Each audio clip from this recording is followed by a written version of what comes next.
Hey everyone, welcome back to the Tango Banter. Today is number 80. The Tango Banter is a podcast dedicated to exploring all of the nuances and layers of connecting with other people through the lens of this dance, social tango. And if you're new to my podcast and would like to support its growth, please do so by subscribing and sharing it with your friends. If this banter whets your appetite for more conversation, please consider joining my private Facebook group where I do live banters every Friday. The link for that is in the show notes. This month is special. I'm celebrating a 2-year anniversary of starting my Chicas del Tango weekly practica.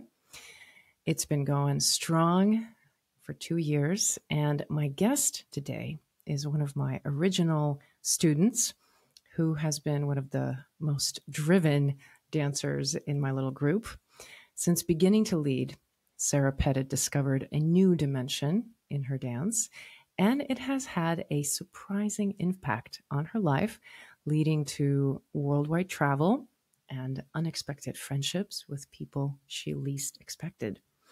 In this episode, we chat about her humble beginnings in tango, when even following was a huge challenge and dancing socially didn't even make sense.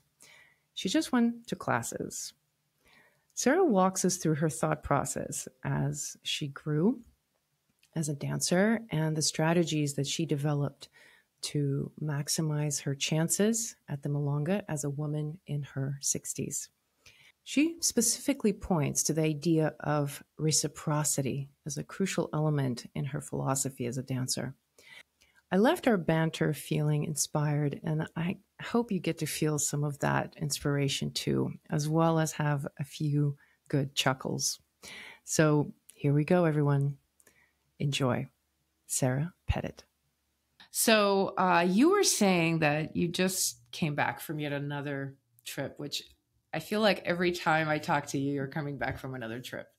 So yeah. What was this trip like? So this trip, I went up to Vancouver, and I didn't get to dance in Vancouver. I went to Bowen Island to visit a friend, and I had been invited to Victoria Island, Vancouver Island, which is where Victoria is, which is just off of Vancouver.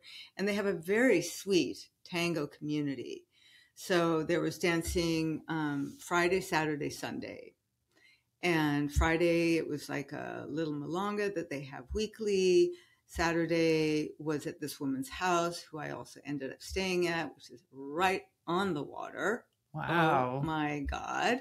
There were 10 of us staying there.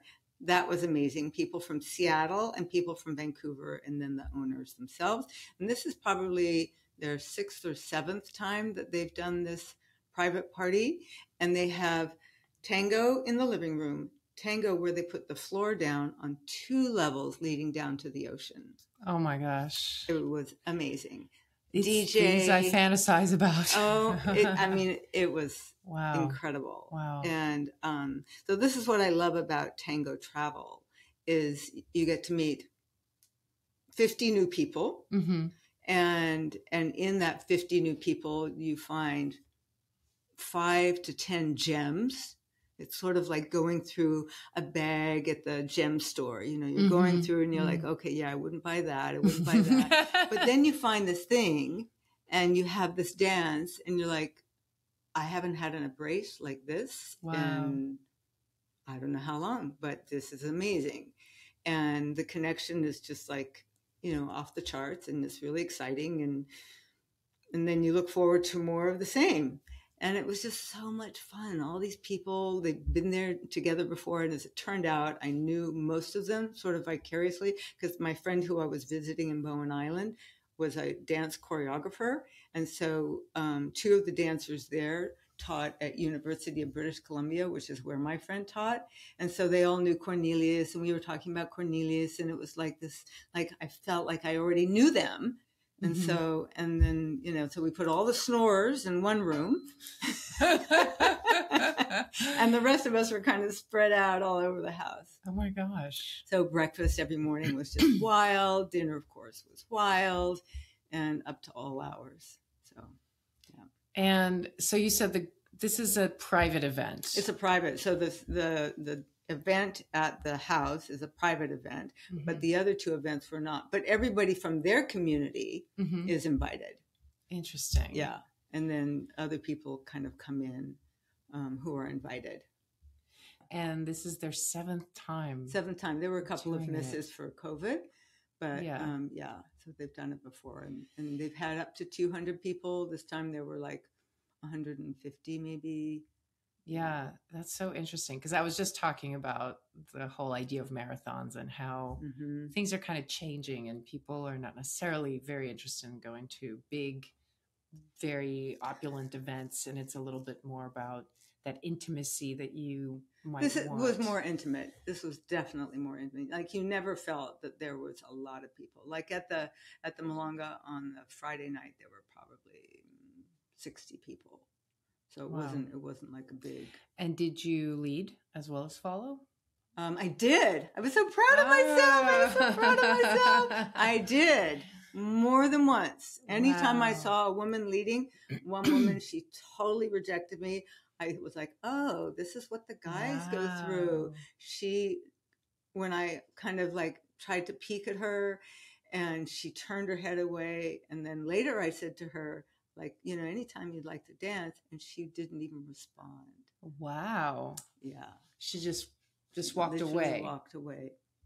Interesting. Yeah. Interesting. Yeah. And how did that feel? Horrible. That was such a fucked up experience. Yeah. Wow. Yeah. What did you do to recover? Just went and danced with somebody else. It wasn't that big of a deal. I mean, she's a much better lead than me. I mean, I can kind of see like, okay, yeah, she's like, yeah, I'm not going to dance with that woman. Like, who the hell is she? Yeah. So yeah, but I danced with a number of people, including the hostess of the event. And, I got through a song, and I was just like patting myself on the back. Like, I survived. Yeah. I did okay. It wasn't like the most spectacular thing. And I fucked up on things, but people didn't really know. Like, I wanted to do something and it didn't turn out the way I thought it would, but oh well. So yes, I did. I led every day. So that's wonderful. 3 days of, probably 10, 12 dances. Like this one woman who's been leading for a while, I said, you know, I just want to let you know that I'm a beginner leader. And she's like, yeah, don't worry about it. And I'm like, okay, that's what I would say. Yeah. Don't worry about it. And then when it was over, she said, you did fine. Like, okay, good. Fine is good enough for me. I'm in the trenches right now. Yeah. Definitely like, okay, I got to work this. Like, I forgot, okay, turn into the body. Yeah. You know, like, well, yeah. And because you started leading, now a couple of years ago, right? When Chicas first started, you were one of the first people.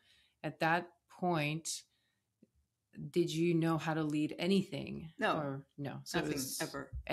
But you were already an established follower. Yeah, I'm an established follower, and I know the music. And how long, up until that point, how long had you been dancing tango? A long time, 20 years. Wow. Yeah. Wow. I started dancing with Moti Bukbut, who's no longer teaching in our community. I know Moti. Yeah. Big fan of Moti. He's so much fun. And I did that for a year. I just went once a week. Once a week. I never went to practicas. I didn't even know they existed. I didn't know what a milonga was.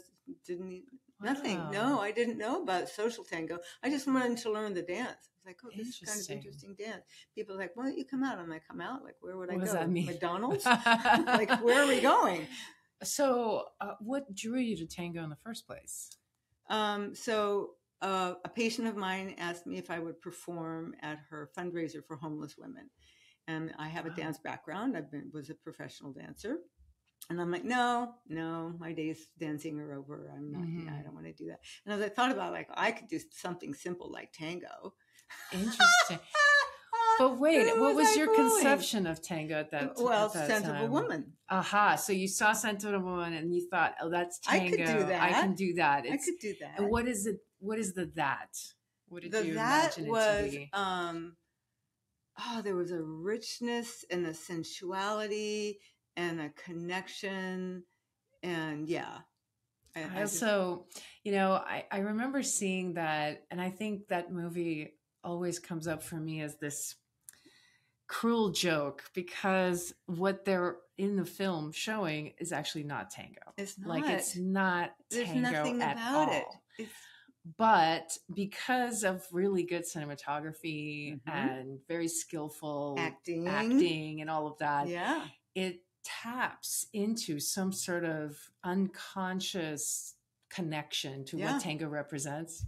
And so I too remember when I saw that film, what I thought about tango and what I fantasized about is this idea of being this beautiful woman who is like moving in such a way that everybody like loves looking at her. And then there's this grace and sensuality to it. But also that it was a blind man, supposedly, a blind man leading, like you could do the movement and connect body to body without actually seeing. Mm-hmm. Like it wasn't about her look because he couldn't see her, but he could feel her. Yeah, absolutely. So you saw this film casually, mm-hmm. and at that years prior, you decided that's what tango is. And so you have this brilliant idea that you're going to dance some tango at a choreographed dance. So there was somebody who wanted to dance with you already? No. This was you just came up with this idea. You're like, I'm going to find a tango dancer to perform with me. Well, actually, as it turned out, I asked my friend who's a ballet dancer. Oh, and I said to him, do you know anybody that does tango? And would you do a tango with me? And like 6 months in, mm-hmm. he's like, oh, I have to have my hip replaced. I can't do it with you. Wow. And so I asked my teacher to perform with me, Moti. And he basically carried me around the floor because I didn't know anything. But at that point, when did you meet Moti? Were you already studying tango? No, I wasn't studying tango. How did you get to meet Moti? He knew Moti. And he said, hey, I've got this friend and I think he does tango. We'll call him up. And I'm like, okay, great. He'll choreograph a dance for us. And then... Did he actually choreograph a dance? No, he just led you around. But I've only ever been in dances that are choreographed and you know what's going to happen. But in tango, you don't know. I think that's what makes tango very mysterious. Yeah. Anybody who has never done tango and looks at it, when it's being done, the number one question is, but how do you know to do that? Yeah. How do you know to do that? And it feels like such a mystery. Mm-hmm. And I feel like it still remains a mystery, even mm-hmm. though we take it so for granted. Right. After some time, you get used to it, and it's just like second nature. We're not even appreciating its mysteriousness anymore. But anytime we try to talk about it and actually explain what it is, it comes back to this like, wow, yeah, it's very hard to explain. Now, okay, so you got into tango from that experience. Yep. From what was it about that experience that hooked you in? The music. What did you perform to?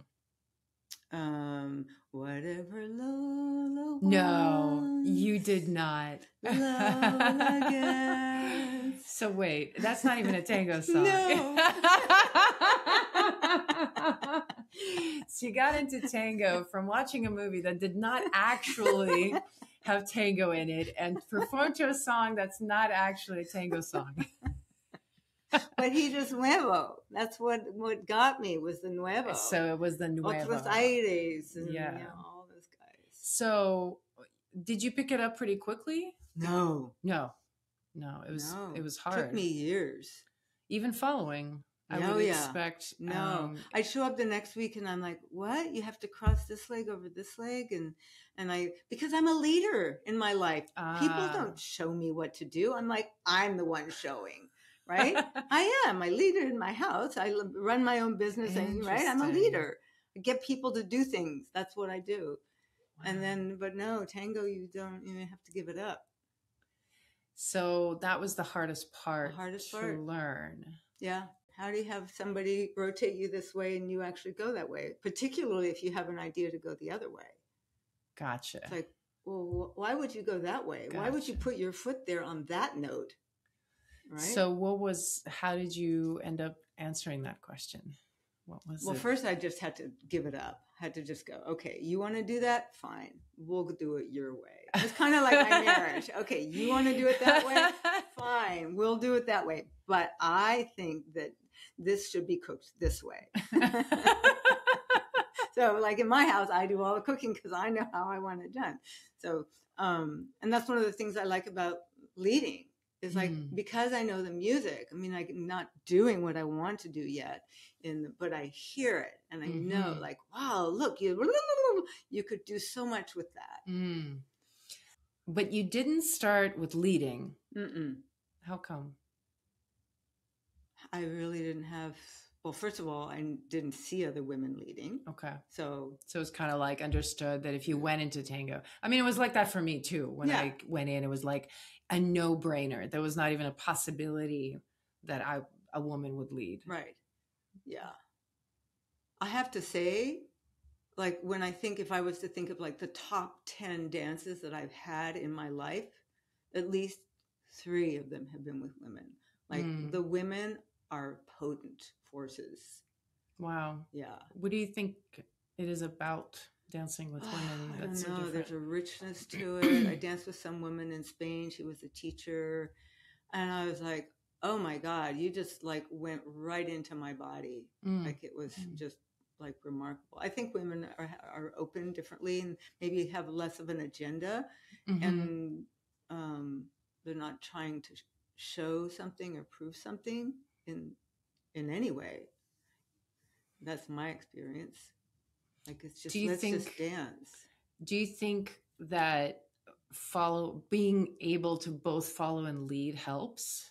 Like I feel for me, the fact that I followed first really impacted the way I dance as a leader and how I feel to the followers. And a lot of the compliments that I've gotten over the years, I've always thought they really pointed to the fact that I kind of know what it's like being a follower. You know, I understand what the follower needs because I know it intimately. So then as a leader, there are things that I consider and I'm focusing on that a leader who does not follow might not even know exist. Right. So that's kind of how I've explained it. Yeah, I don't know. I don't really think I'm thinking about the follower when I'm leading yet. I don't think I'm there yet with that. I'm just more like, can I produce a step? Right. Sad to say. Like right now, I'm just like, okay, I'm going to do an ocho cortado here. Okay, keep my heels together, rotate the torso, keep my frame. Okay, where's my head? Like I'm still thinking about the basics rather than the enjoyment or even my partner. But you started with following, and at what point did you decide that you wanted to try leading? Yeah. What made you? Dom and we were in Zagreb together in Yugoslavia a few years ago. And she says, oh, I'm going to take this women leading. I'm like, I want to do that. I've been wanting to do that. Like I had been in Alona's class a couple of times and she's like, will you be a leader? I'm like, I don't know how to do that. And so I could like walk somebody from point A to point B, but I had absolutely no clue really what was required to be a follower. And so when to be a follower or to be a leader. Yeah. And then when you came along, I was like, oh, yay. I'm so excited. Yes, this is exactly what I need. A woman teaching me how to be a leader. And with the level of technique that you do it and how you explain it and all that, I'm like, I tell everybody, it's just like, you got to do this. Yeah, no, it's great. I appreciate that. Yeah. I'm curious So that was 2 years ago. Yeah, 2 years ago. And then your class was starting when we came back from Europe. And then we started together and that was fun. Yeah, that was fun. That was fun. It was very, it was exactly the way you would film it. You know, it starts with this question mark. Yeah. If I put this out there, is there anybody going to be there who likes the idea? Right. You know?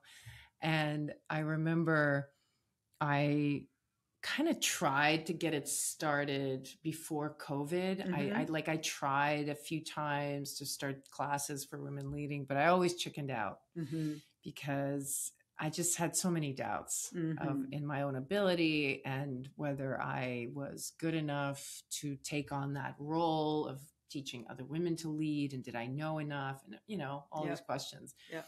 But finally, after COVID, Mm-hmm. I think it was just this moment in a shower one day, Mm-hmm. where I was just like, Chicas del Tango. Yeah. That's it, That's it. and You I can just do started it.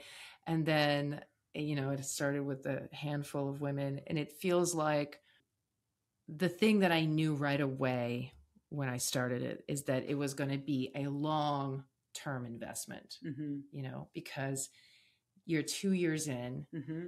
and you've obviously made a huge amount of progress from the 2 years Yeah, prior, so. of course.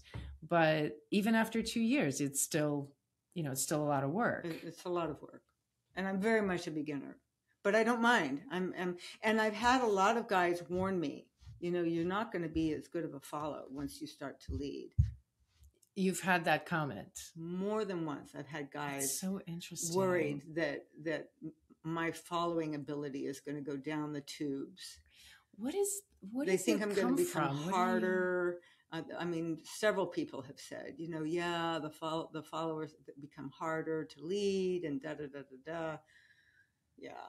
I mean, it feels so strange that anybody would say that, because in my mind, it always makes a follower better. It actually made me a little reticent because I don't want to be a lousy follow, but well, of course not. But in the end, I'm not worried.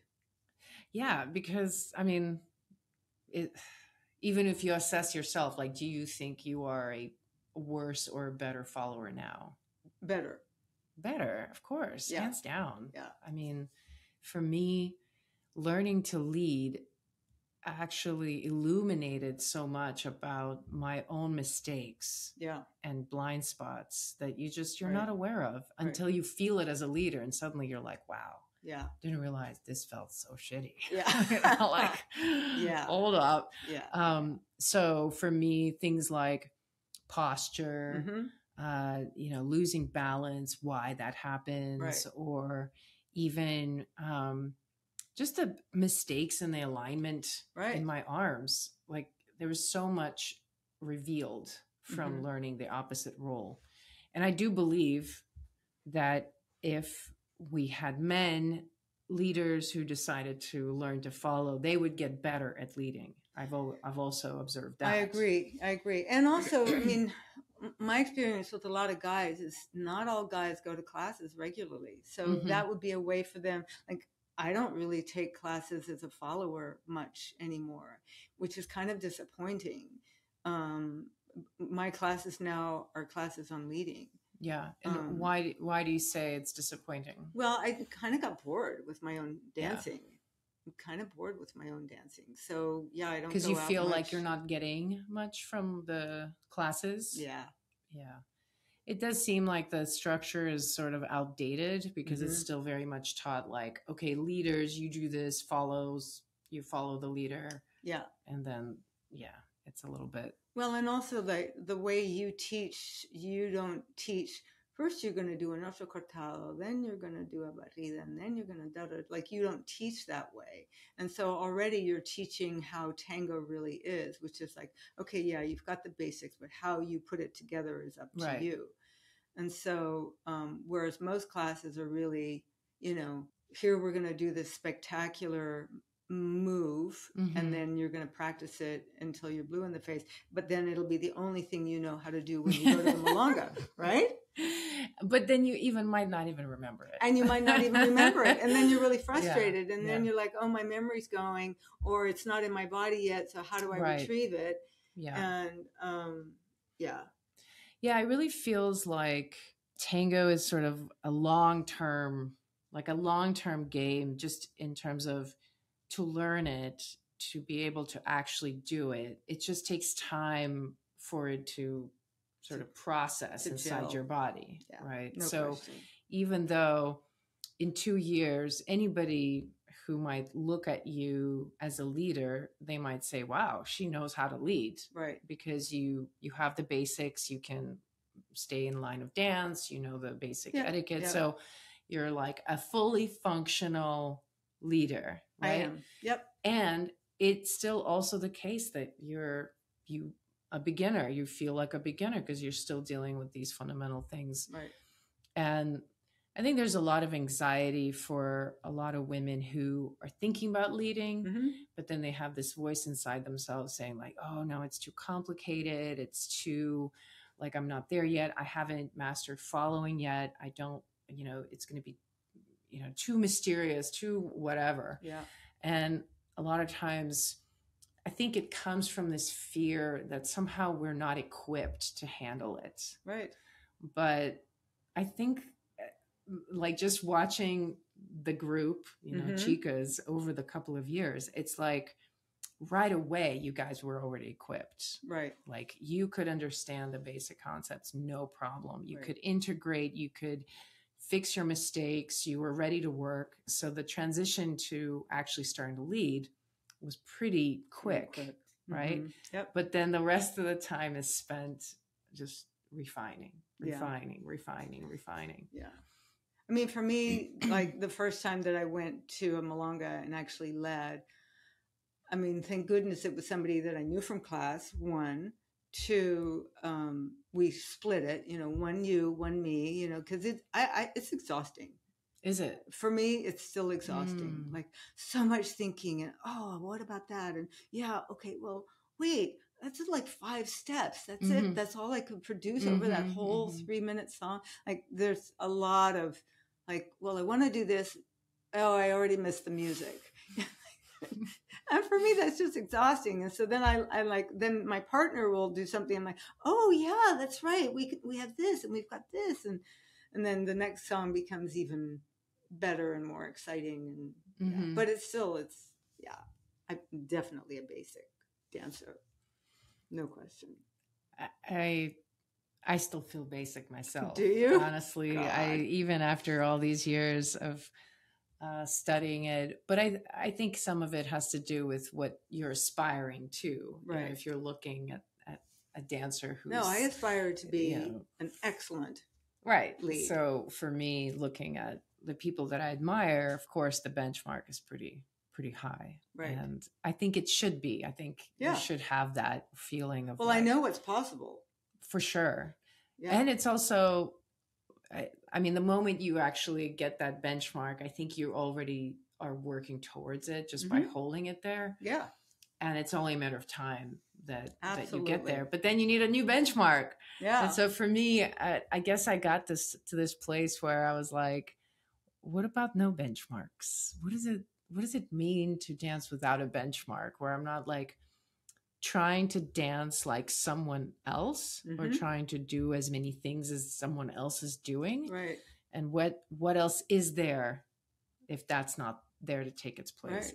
So that's kind of where I'm at with my dance. And it still feels very much like, wow, you just know these 5 things, huh? You're just doing the same thing over and over again. But you're in a void. If you don't have something to aspire to, then you're in a void. You're on your, I mean, tango's a little like that anyway. Yeah. Like you start on a dance and you don't know all the variables, you know, what's the music going to be? You know, is there movement in the room itself? Are there people crashing into you? What if your follow is like having a bad day? What if you've never actually danced with that person? Like there's so many things.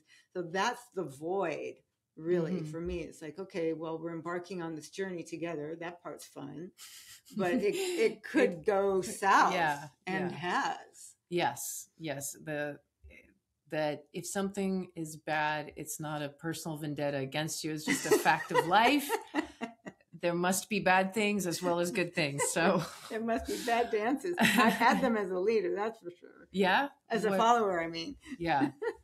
Yeah, for sure. I mean, as followers, I think we have more bad dances than leaders have bad dancers a lot of times, just because we're on the receiving end of the capaseo, I think. I'm curious. So when you decided to perform with Moti, and then was it right away that day you were like, okay, that's it, I have to study tango? It was, or was it more like No, I'm just over gonna time? continue with this study. Gotcha. I'm just gonna continue, and because I'm a dancer in my body anyway, like it wasn't something like, oh well, I put 6 months of effort into that, and okay, I'm going to throw that out. It's just like my Italian. I've been working on Italian for years and years and years. Gotcha. Like it's just, I'm that kind of person. I'm committed. I know I'm in it for the long haul. Gotcha. And so you proceeded to just take classes and not going out socially. Correct. And how long did it take you until you started? Probably another year. Wow. Yeah. Okay. Yeah. I didn't really have an interest in going out or being social. And what was your first time at a milonga like? Well, it sort of, my class went to a milonga, so it was it wasn't really that different. Gotcha. It was just a group that you knew. It was just a group, and then we all went dancing to a small place around the corner, and it was like, oh, okay, well, this is kind of like what class is like. Uh-huh. And so I didn't really know much about a campuseo. I didn't know, people are just like, hey, you want to dance? Because they're people from my class. And so at which point did you go to like a... I went to Buenos Aires. So from... from that experience... All right. So go ahead and take that bottle of hot sauce and drink from it directly. That's it. So you went to Buenos Aires and that was your first taste of actually what it's like. Yeah. And what stood out to you? Well, I landed and I stayed with a tango person, and she organized it. Like I landed at 9, and by 11 o'clock I was in a milonga. Wow. And then I met a woman, and I was just going to go and take classes. And then I met a woman at El Beso, like the night after. And she says, oh, I just took this intensive with a woman named Luciana Valle. Oh, and wow. I'm like, that's exactly what I want. I want to all day do everything all at once. Yeah. And there were a lot of tears, a lot of tears. Cause I just, I was just burnt. But it was so much fun. So it was 10 women and 10 men being led by 10 professionals. Wow. Right. So, and then we would all go out and have lunch, and we'd all go out and buy shoes, and then we'd go to milonga every night. And so people kind of look at you, and, then you, or they don't. Wow. I ended up sitting a lot, and I really don't like to sit at milongas. Yeah. Yeah. You kind of put yourself through the ringer right away. Yeah. And how long was the trip? 2 weeks. So then you came back. Yeah. And at that point you were like, okay, I need to get better at tango, and so you were more committed. Yeah. Now, when did your husband think of all of this tango? Well, his friends give him a lot of grief. Really? Mm-hmm. They're like, really? You're going to let your wife go and dance tango? Like, they don't get it. So for a while, he was taking classes as well, private classes. So I have a studio at my house. And so I would bring in different teachers to teach a group of us. Mm-hmm. And so it was very small and intimate, and, just the basics. I've had all kinds of different people come. And so he did that with me for a while. And, but he's very shy, and he wants to be perfect, and there is no such thing. And so after 2 years of really good commitment, he's like, no, I don't want to do this. Wow. Yeah. So, but having done it, he kind of knows a little bit what it's like. So he's secure. He doesn't feel kind of threatened. Yeah, he doesn't intimidated. But his friends feel threatened for him. They do. Interesting. They do. Yeah, I'm curious because I don't get to really talk to people of that group, right? Like, friends of people whose spouses dance tango.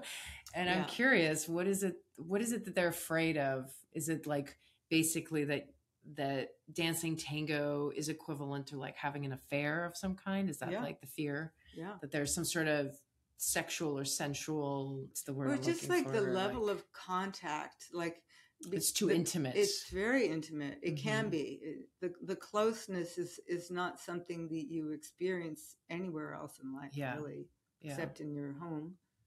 Yeah, and it's true. And I think for me, that's been a huge piece that is really relevant, because I think at the end of my life, how many people would I have actually hugged closely, like intimate, like I smell their sweat and I can hear their breath.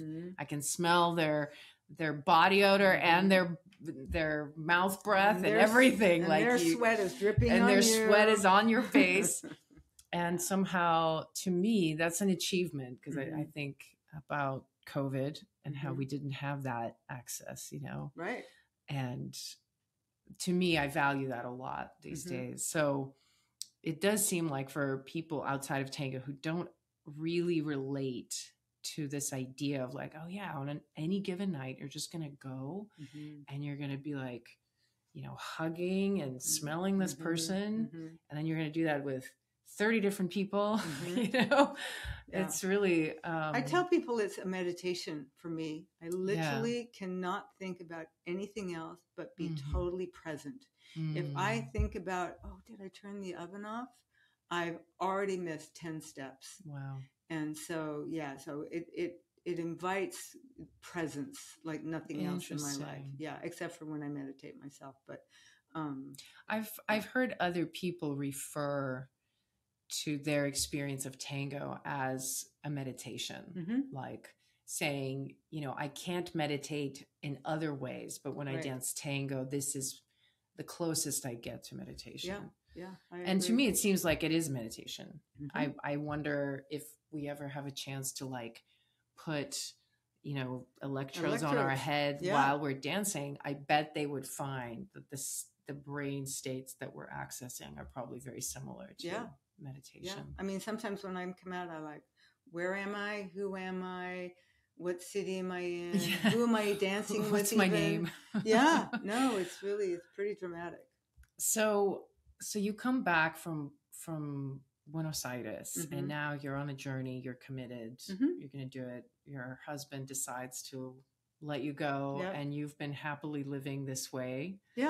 And at what point did you start to travel? And this is kind of what inspired me to even, do this interview, because I'm so fascinated how you've managed to tap into such a fantastic lifestyle of traveling around the world and dancing with so many people. It kind of evolved. I love to travel.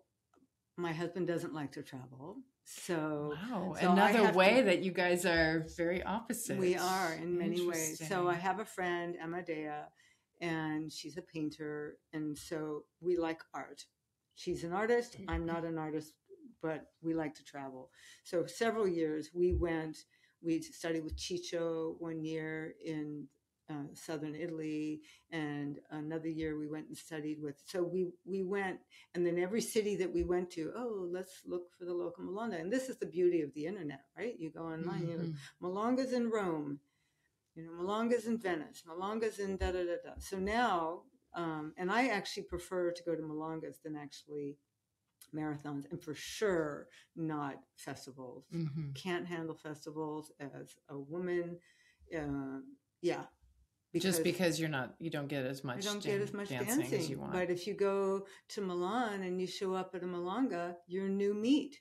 And new meat is like, there's a woman standing in the corner and she's got a red dress on. I've never seen her before. And, if you work at it, you're able to get somebody out there and you do a few little things and people are like, oh, wait, she can actually dance.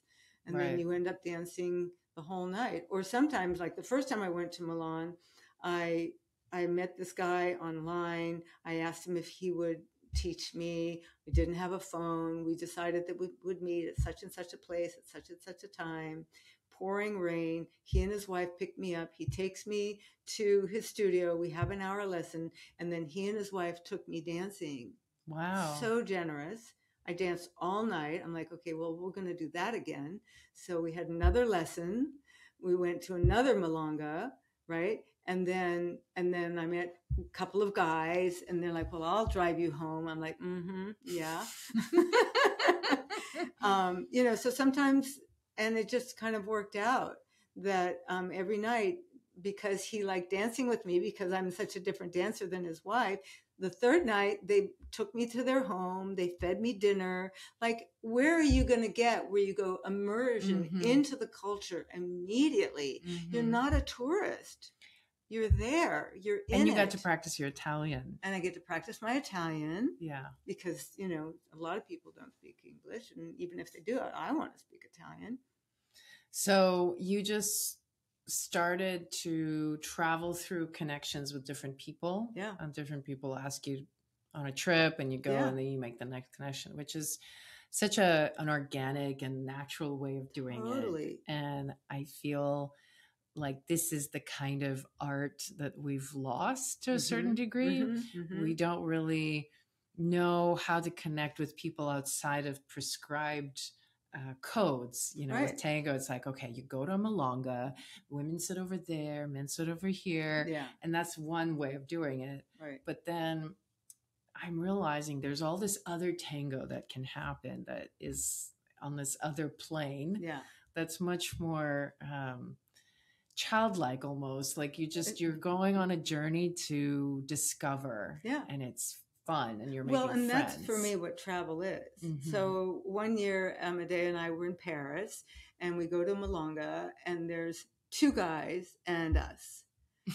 And then the guy that I ended up dancing with, Christian, it was his last dance in tango, literally. He's like, he said, I'm quitting tango. And people said, no, you have to have your last tango in Paris. Wow. And so he came, and then the next day he invited me to go and dance with him on the Seine. So we're dancing outside on the Seine, sharing our ear pods. And, you know, like, really? Wow. Like, yeah, it doesn't get much better than that. Pretty good dancer, but amazing. So then I have his number, and the next year he's like, come to Copenhagen. I'm like, oh, yeah. Wow. So first we went to Barcelona, and we were dancing in Barcelona, and then we go to Copenhagen, and yeah, it's just so lovely. And have you had experiences where, you know, men make a pass at you and they're trying to, you know, how do you handle that? Because I'm sure some women might be not scared, but like anxious about that as traveling by themselves. Yeah, thanks, but no thanks. Yeah. Just pretty basic. Thanks, but no thanks. But most of the guys, you know, because I'm older and they're younger, they're not going to do that anyway. So that becomes like a non-issue. Like we were with this guy, we were in Barcelona and there were no hotel rooms. So we go into this brothel, not knowing that it's a brothel, and you're like walking down the hall and you have to hide behind the curtain until the light is green and then you can walk to your room. And then we're like, yeah, I don't think we want to stay here. But then he's like, this hotel, you know, they only have a single bed. You'd have to sleep in the same bed as me. I'm like, yeah, well, I could do that. But then we ended up going out of town. We found a place, but you know, but it's okay because it's clear this is not where we're at. We're just friends, and if we end up sleeping in the same bed, you know, there it is. But it's not that kind of a thing. Yeah, it's amazing to experience that level of freedom and both hold that level of trust with your partner, because I know when, you know, somebody who doesn't dance tango, when they hear all of that, they'll be like, oh, with another man, you would spend the night in the same bed with another man. But it's like when you are a tango dancer and physical contact is just a matter of fact. It's not a privilege in any way. It's not like where it automatically turns you on in any way. That maybe the thing that I'm pointing to is that what I realized is that tango made me see that there are so many degrees of intimacy. Like it's a whole spectrum. I agree. And that, yes, tango invites a lot of intimacy and a lot of perhaps even feeling, but you also have a lot of will and a lot of autonomy when it comes to how much and for how long and how deep it goes. So learning that piece for me actually was a huge development in my life as a woman, where I was like, oh, not only can I say no, like that's one boundary, but I can say yes to other things. Right. It's like, I don't have to say no to everything. I can say no to exactly the things I don't want. Right. And so that's beautiful. That's a really cool cool thing that you're sharing for you. Now, when you go to a new place, like a new city, and you're saying, it sounds like you kind of have your own strategy by this point. I do. You know how to travel, you know how to pack. Travel light. Yeah, exactly. And it sounds like you figured out like what are the things that you need in place to increase your chances of success when you go to milonga. One of them is wearing a red dress. For sure. That helps. Yep. What else did you find when you travel internationally really helps you get the dances? You have to walk in knowing that you're going to get asked. Like I'm not going to just stand here in the corner. This corner didn't work. I'm going to go stand in that corner. Oh, that corner didn't work. Oh, but look at that guy. He's standing there. Hi, my name's Sarah. I'm from Los Angeles. Like, I'll just introduce myself to, particularly if you speak to somebody in Italian and they're Italian, they're like, oh, she speaks my language. And she's kind of forward, just to go up and introduce yourself. And then you chat for one tanda. And if they don't ask you to out for the next tanda, then it's time to move on. Wow. So that's how that's a pretty organic way of doing it too. Yeah. I tend to, if I'm going to do a chataseo situation, if I'm going to do it, it's a good way of doing it like in the middle of a tanda, because then you automatically are signaling that, it's the middle of the tanda. I'm not going to like ask you or expect that you ask me now, but it gives us that time to just sort of feel it out to see if it works. Right. And then, that cue of like, oh, it's not working out, moving on. Yep. I'm going to go to the bathroom. I'm going to go get some water. I'm going to go get some wine. Wait, before you go, do you want to dance? Okay. Yeah. So it sounds like there is practical sort of things you can do, like wearing a red dress and being visible. Hanging out by the food. I keep saying that. The snack bar. It's like where it's at. Snack bar. Absolutely. A lot of movement there. Yeah. Moving around in the room. And then the other thing that you said, I think that's a real, like a real fuel for all of this is you got to walk in knowing you're going to get asked. Yeah. And I think that attitude is perhaps what people really want to develop and maybe don't know how, because there's going to be a lot of times there's insecurity. Well, and the other thing is don't sit in the line of 20 other women. Yeah, that's a good one. Yeah. There's 20 women on this side of the room. Don't sit there. First of all, you can't tell when somebody's actually saying you. Yeah. Right? It's like, no, it ends up being the person next to you and you're like, right? So move. You got to move. Yeah. I mean, I don't mind chatting with another woman sitting next to me, particularly if it's somebody that I enjoy talking to. But then, no, you gotta move around. Have you always had this sense of confidence in tango? No. How long did it take you to develop that, or what helped you get there? Where you feel I'm older, so because I'm older and I don't need you to fuck me. I don't, like that's not why I'm here. I just want to dance and I want to play. So I'm not here to pick somebody up or be picked up. So that it takes a whole element out of it in terms of like I don't have to protect myself from the guys that do want that, because the minute you're in the embrace, there's like, that's what they want, and you're like, you just kind of pull back energetically. I'm just going to be very professional here, and I'm gonna move with you, but I'm not gonna get into that kind of deeper, like, I've had dancers like that, and so that was my next question. If you've had those experiences, and you are describing the sense of pulling back, so still being connected in the dance, but some kind of withholding energetically. Yeah. There's just a part of me that just pulls back. I'm like, I'm here. I'm separate from you. I'm not going home with you. Yeah. You're saying this kind of confidence developed with age for you? Well, or did you always feel this way when you first started tango? With age. But also because I'm an older person. Yeah.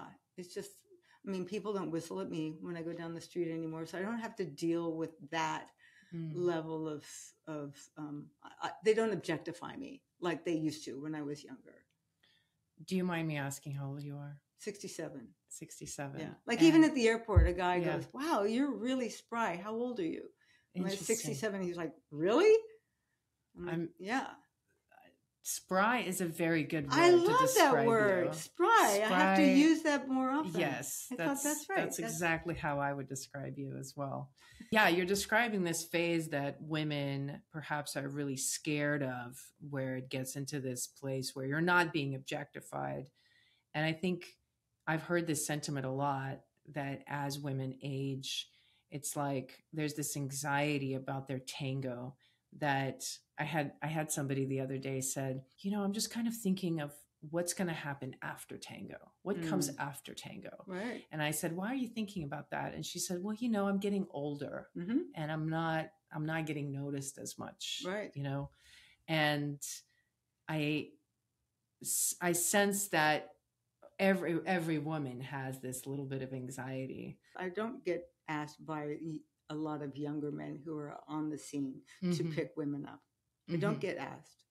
Neither do I. Yeah, honestly, it seems like there's ample opportunity for really good tango, even when your value shifts from being more of like an object of desire, right, to being, a person, a person who has something to offer. And I think for me, it's been really interesting to even shift my sense of what I'm attracted to, because sure, it used to be that I was very drawn to like the best looking guys in the room, and I want to dance with that tall dude wearing a suit, but even now, like for me as a dancer, not just being older, but just having been in tango for a long time, it's like my taste has moved on. Like that's not that interesting. Right. And I think what you're showing is that tango at any time continues to be very interesting in these different levels. Absolutely. And there's so much depth there. Well, and then the other thing that we don't talk about much is that when I'm dancing with a guy, between dances, I will often comment about their dancing. Wow, I really noticed that da-da-da-da-da-da-da. I really noticed that you're very present in your dancing. I really noticed that, or when somebody does a really interesting thing, I go, oh, that was good. Like I comment on it. So because I know that men are thoughtful about their tango. So why wouldn't I comment on it? And hey, I noticed, just like you would say, hey, I really like your brooch. It's the same kind of thing. Like, yeah, you did that differently than, oh, that's a new move for you. I haven't seen you do that before. So I will comment, which lets them know that I'm noticing. Yeah. Which is what ultimately, when I listen to milongueros talk about what they want, that's what they want. They want to be appreciated for what they're bringing. Yeah, what they bring to the table. Partnership. So why wouldn't you comment on it? So and it's always good to never say, oh, that was really bad. Like, no, you wouldn't do that. Of course not. I wouldn't even do that to my best friend. Woo, I'm glad this is over. You are now back from this travel. What is your next traveling adventure? Ireland and Scotland. And when is this happening? I'm going to a wedding in Ireland, and we're figuring out the schedule. My son and I. So the three of us, my son, my husband, and I are going. And then I'm going to have my husband come back on his own. Oh, and you're going to... He doesn't know yet. And then I'm going to go... listen to this podcast? Because he might find out. He'll find out by the end of tonight, actually. And then I hope to meet a couple of the people that I met when I was in Bergen. Nice. They're going to a festival, and I'm hoping that I'll be able to kind of sneak in because they know the people running it. See, that's the other thing, is that, when you meet the people that actually run the events, that it's easier to get in. Yeah. Because as I don't have a partner. Right. And so getting in as a woman, unless you sign up the day, is hard to get in.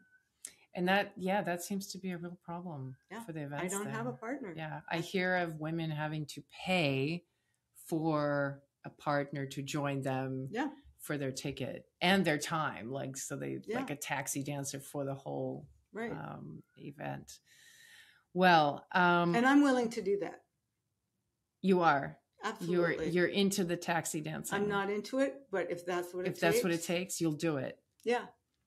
Because that's what hiring that first teacher in Milan was. It's like, okay, you've met me. Hopefully you'll take me out dancing. Oh, you took me out dancing. Great. Well, in my gratitude, I will pay you again for that one tango lesson, even though you're not a very good teacher. But then he organized it. All the English speakers would be at the next milonga we went to, right? So there was this reciprocity. And his wife, meanwhile, is so grateful that I'm bugging him. Why are you smoking? Right? So like I harangued him so much, right? And she's like, oh yeah. Like, she's not like, get rid of this woman. She's like, yeah, bring her along. Let's see if in 3 days you can convince him to stop smoking. Wow. So I'm more outspoken, I think, and that helps in some ways. We didn't get to dive into all of your other explorations. I think that will be a sequel. I would love to hear more about that. But I'm glad I got to catch you in between all of your travels. Yeah. And thank you for being so generous with your time. Oh, yeah. Great having you on the banter. Good to be here.